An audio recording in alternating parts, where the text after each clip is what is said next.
Thank you so much for coming in. Lori, it's good to be here. You know, when you hear about elder abuse, you wonder, how can this happen to someone's parent, grandparent, or great-grandparent? Let's talk about the spotlight on this terrible crime and what's being done about it. In recognition of Elder Abuse Day, Trey Hamilton, the U.S. Attorney for the Eastern District of Tennessee, announced an initiative. And what they're going to do is start ramping up elder abuse prosecutions and just the recognition that it's a problem. Nationally, 5 million cases a year. But Lori, what is scary, it's kind of a silent crime. Only 1 in 14 cases are reported. Well, there's so many elderly people, and we know this, we report on these things, who are alone. They have no one. And if they do, it's maybe one caregiver who can... And when you read the statute, and elder abuse typically falls into two categories. One is neglect and abuse, and that's where, you know, you see elderly people, relatives just basically put them somewhere and do not provide basics, food, shelter, clothing. Let alone visits. They do not have money to pay their KUB bills. So you see people that have dementia or whatever living in squalor, and it's a serious crime. So if you are the person charged with being that caregiver, just know.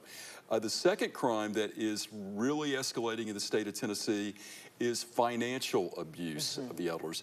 And when you read that statute, there are buzzwords that really paint a very unfortunate picture, talking about people that are vulnerable, people using undue influence.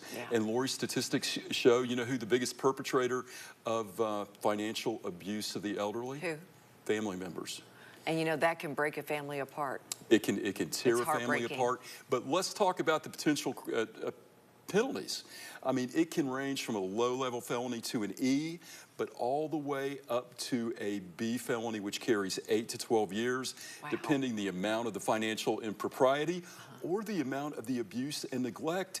And I mean, there are cases that are being charged as second-degree homicide cases because people knowingly put someone under their care in a position, and instead of using the money to provide for their basic necessities, they let them sit there.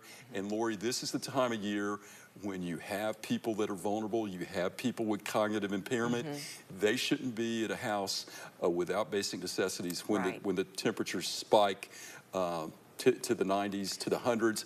Much like the winter, when you hear about people having tremendous issues freezing. So, you know, a big problem in Tennessee, and it's really interesting that the U.S. Attorney's Office is taking the lead to combat what is an unfortunate epidemic. Well, glad they're doing that. And it's a reminder to everybody to check on your neighbors. Call your mom, call your dad. There you go. And check on everybody. Thank you, Greg. Thank you, Lori. Thank you, Greg. If you have a legal question, you can send it to AskIssacs@WATE.com. And remember, we talk with Greg every Wednesday at 5:30 right here on 6 Near Side News.